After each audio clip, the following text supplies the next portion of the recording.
First things first, Dana, I mean, I'm going to speak for every fan of UFC and MMA out there. You would know better than anybody. What is going on here with Conor McGregor?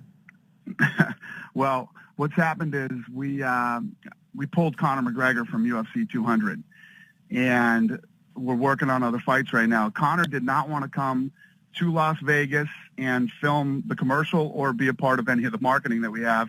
He's in Iceland training, and it's not possible. You know, this has only happened one other time in UFC history. It's when Nick Diaz didn't show up for the press conference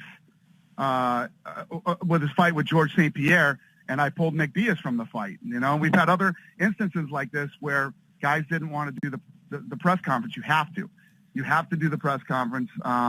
So Conor put out that tweet. You know, is Conor McGregor retiring? Only he can answer that question. I don't know, but he's not fighting at UFC 200. Can you give me some clarity on why he decided not to show up to do all this? He didn't want to. You know, he is in Iceland training, and he felt that leaving right now would hurt his training and getting ready for this fight.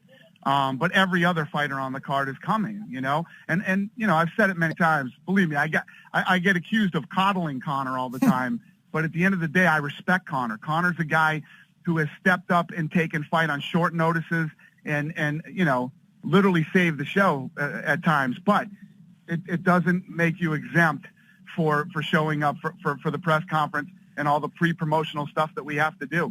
We spend a lot of money on this stuff, and you have to do it. It's mandatory. Look, the buck stops with you. You're the UFC president. What is Conor's future with UFC after news like this?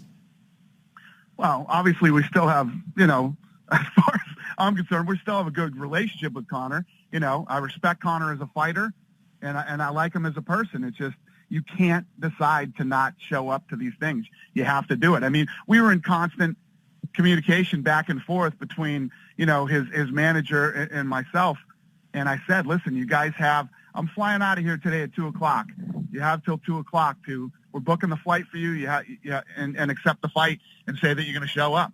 Nate Diaz is flying into Las Vegas tonight with his team, and we're getting together with Nate and probably going to make another fight for Nate Diaz and add another fight to UFC 200 that we're working on right now.